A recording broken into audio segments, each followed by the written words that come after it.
Salve, salve, rapa, firmeza total, é isso aí, aqui o Casablanca VR Beats, satisfação total em estar podendo passar uma mensagem aqui pra vocês de conhecimento. Hoje dia 23 de dezembro, certo?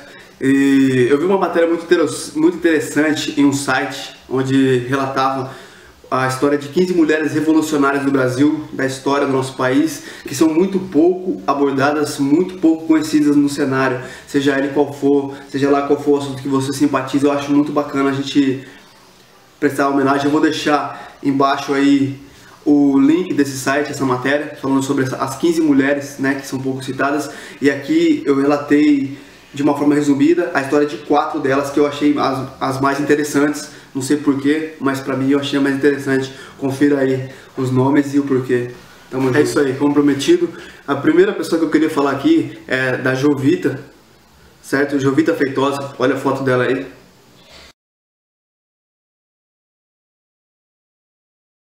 Matava pra caralho. Então, a Jovita, ela se disfarçou de homem pra poder lutar na guerra, certo? Cortou o cabelo no estilo militar, amarrou os seios, usava chapéu de couro e foi à procura dessa liberdade de poder lutar pelo exército, onde só os homens naquela época quando eu falo naquela época, ali por 1848, certo? Então, ela conseguiu, primeiramente ela foi caguetada por uma mulher que reconheceu os traços femininos dela, foi levada até o capitão do exército, certo? O Barão de Loreto. Então, quando ela conseguiu alcançar um certo êxito de poder participar, ela sempre se andou disfarçada próximo aos outros soldados, mas uma mulher acabou caguetando ela. Então, ela foi levada para um interrogatório policial, chorou muito, manifestou de uma forma muito como era importante para ela lutar e defender, certo? O Estado, no caso da província do Piauí, na época. Então ela chamou a atenção de Franklin Doria, se eu não me engano era o presidente do Brasil na época, não sei, era uma pessoa muito importante. E esse Franklin Doria conseguiu convencer o Barão de Loreto, então o presidente da província do Piauí, a deixar a moça, né, a fazer parte do exército. Então ela embarcou pro corpo voluntário de Parnaíba, litoral piauense, certo? E saiu rumo a Teresina. A história registra que eram 365 voluntários, seguiram até onde recebeu o reforço de outros combatentes, vieram do Maranhão, chegou ao Rio de Janeiro. A Jovita Feitosa, por ser uma mulher e ter lutado tanto para entrar no exército dos soldados homens, na época era algo extremamente inovador, revolucionário, certo? Ficou muito famosa. Ela chegou ao posto de primeiro sargento, recebeu homenagens e presentes por sua intenção e participação no conflito da Tripla Aliança, certo? No entanto, no Rio de Janeiro, ela teve seu embarque negado, no final de 1875, pelo ministro da Guerra por ser mulher. Foi expedido um ofício imperial, negando-lhe permissão para ir à frente de combate. A partir daquele momento, ela não poderia mais fazer parte de combate nenhum, certo? Dando apenas o direito de agregar-se ao corpo das mulheres que queria prestar serviços compatíveis com a natureza feminina, como enfermagem. Na época, as mulheres só exerciam esse papel dentro dos exércitos praticamente em todo o mundo, a não ser nos países mais desenvolvidos, né, onde as mulheres, não sei. Então, Jovita resolveu permanecer no Rio de Janeiro, decepcionada com o acontecido, caiu numa depressão muito triste por não poder lutar. Pra mim, por isso, eu acho que ela, o caso dela, assim, chamou muito a minha atenção. Então ela entrou em depressão, foi abandonada pelo marido, um engenheiro inglês, Guilherme Knott.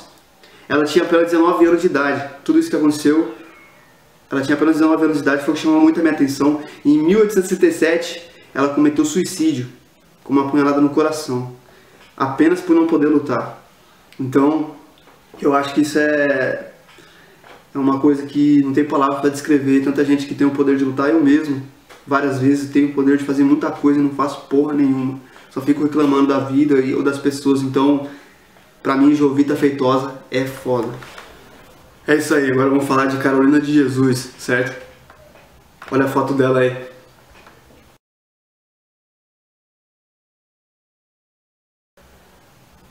Carolina Maria de Jesus nasceu no dia 14 de maio de 1914 em Minas Gerais, Sacramento, certo? Aos 7 anos, a mãe dela forçou ela a frequentar a escola. onde a maioria das crianças naquela região, onde as pessoas eram muito pobres, não estudavam, certo? O rico fazendeiro pagou os estudos dela, ela teve uma bênção, né, na vida dela. Após a morte da bênção dela, após a morte da mãe dela, ela se mudou para São Paulo, na favela do Canindé. Construiu sua própria casa usando madeira, lata, papelão e qualquer coisa que pudesse encontrar. Ela saía todas as noites para coletar papel, a fim de conseguir dinheiro para sustentar a família.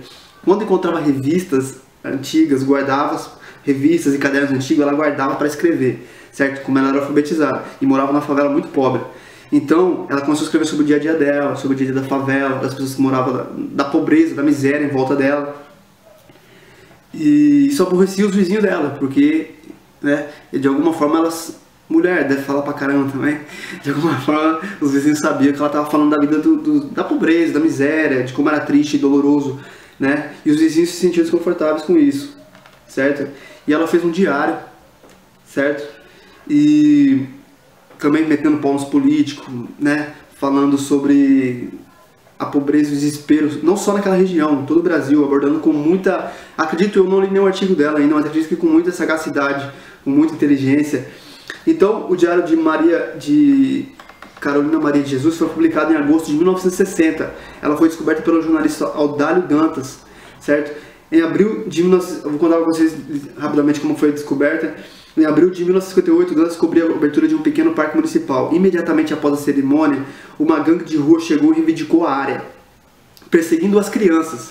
Dantas viu Carolina de pé na beira do local gritando: "Saiam, saiam, eu vou colocar vocês no meu livro." Os intrusos partiram imediatamente, ou seja, eles não queriam... Ela era tão respeitada que quando ela falava tudo aquilo que ela falava mal, ninguém queria fazer parte, porque ela já tinha um certo respeito na região. Então, Dantas perguntou a ela o que ela queria dizer com aquilo. Ela se mostrou tímida no início, mas levou ele até o barraco, até a casa dela, construído pelas próprias mãos, e pediu uma amostra pequena do que ela escrevia, certo? Dantas correu para o jornal e publicou. A tiragem inicial de 10 mil exemplares se esgotou em uma semana, certo? 10 mil exemplares. 30 mil cópias vendidas nos 3 primeiros dias. Ou seja, mostrando aí o quanto que o estudo, a capacidade de escrever, de ler, pode ajudar você. Independente do mais pobre que você for financeiramente, tem coisa que realmente a educação não tá aí pra brincadeira. Carolina de Jesus é foda. É isso aí. Agora vamos falar sobre talvez o caso da mulher mais corajosa que já tem existido na história do Brasil, certo? Dinalva Oliveira.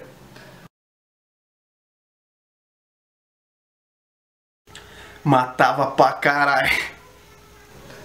E a Dinalva era muito conhecida, nascida no sertão baiano, certo? E isso ali, ela nasceu em 1945. Uma menina muito humilde, com muito esforço conseguiu entrar na Universidade Federal da Bahia, onde se formou em Geologia. Sempre participava de movimentos, né, de protestos.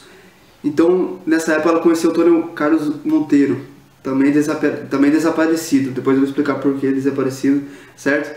Então eles se casaram em 1969, mudaram-se para o Rio de Janeiro, onde faziam trabalhos sociais nas favelas do Rio de Janeiro. Dina era muito famosa e até temida no Rio de Janeiro nessa época, em 1969 por aí, porque ela era muito agressiva. Ela lutava de verdade por aquilo que ela acreditava e ninguém parava ela, tá ligado? Então, o que aconteceu? Ela, como sempre, pessoas assim acabam mexendo no vespeiro, mexeu com o governo, certo? E então, assim, ela começou a chamar a atenção de militantes, começou a chamar do exército brasileiro, né? A comissão militar da guerrilha, que matou, aqui ó, ela participou de um atentado que acabou matando 5 guerrilheiros, incluindo o comandante-geral Maurício Grabois, que na época era um cara de um certo patamar. Então aconteceu, ela e todos os militantes comunistas amigos dela se embrenharam na mata e ficaram lá por mais de 6 meses, certo? Então ela ficou sem comida, Imagina uma mulher passar por tudo isso, ficou sem comida, né? Então teve que se afastar da cidade para ficar na mata, certo? Então ela foi capturada, tá? Não esticar muito o chiclete, ela foi capturada, foi torturada por 2 semanas e já estava num estado físico muito debilitado. E os soldados levaram ela de helicóptero no meio do mato, em Xambioá. E assim que pisou no solo lá, ela estava pressentindo que iria morrer, certo? Porque ela não caguetou a guerrilha dela, não contou nenhum segredo, não contou qual era a missão, qual era o objetivo. Então ela perguntou para o sargento Joaquim Arthur Lopes de Souza: vocês vão me matar agora? E o Ivan respondeu: não, um pouco mais à frente. Os dois caminharam lado a lado por uns 15 minutos, mantendo uma conversa cordial, testemunhada por mais 2 militares que vinham logo atrás. Quando pararam em uma clareira, Dina perguntou: vou morrer agora? Ao que Ivan respondeu afirmativamente: vai, agora você vai ter que ir. Sem demonstrar medo, Dina declarou: então quero morrer de frente. Ao que o Ivan retrucou: então vire pra cá. Dina encarou o executor nos olhos, que lhe desferiu um tiro no peito, usando uma pistola calibre 45. A guerrilheira Dina não morreu de imediato. Lhe foi desferido um segundo tiro na cabeça. Enterraram-na ali mesmo. O corpo jamais foi encontrado, assim como o corpo do marido dela, certo? Então isso mostra o quanto essa mulher era corajosa, o quanto essa mulher tinha fibra, o quanto essa mulher era forte, o quanto essa mulher tem que ser respeitada no Brasil. E até hoje eu nunca tinha ouvido falar de Dinalva Oliveira, certo? Como vocês viram na foto dela, ela parece sorrindo. Ninguém acredita que uma mulher, né? Então isso mostra o quanto que somos preconceituosos. E a todas as mulheres do Brasil, deixo minha ressalva aqui: acreditem em vocês, acreditem no potencial de vocês. E ela é uma mulher que com certeza que vocês têm que dar mais valor, não só pra Fátima Bernardes, pra Gisele Bündchen, tá ligado? Tem mulheres muito mais valorosas para a cultura feminina. E para todos, até quantos homens em situações muito menos perigosas não deram um passo para trás. Quantos não amarelaram? Eu mesmo já amarelei em várias outras situações muito menos perigosas que essa. Então eu deixo aqui minha ressalva: Dinalva Oliveira é foda. Isso aí. Agora vamos falar sobre a Joana Angélica, que era uma menina que sempre sonhou em entrar para a vida de convento, né, para se tornar uma freira. Isso, tô falando, ela nasceu em 21 de abril de 1782. Olha a foto aí que foi fornecida pra gente demonstrar aí dela aí.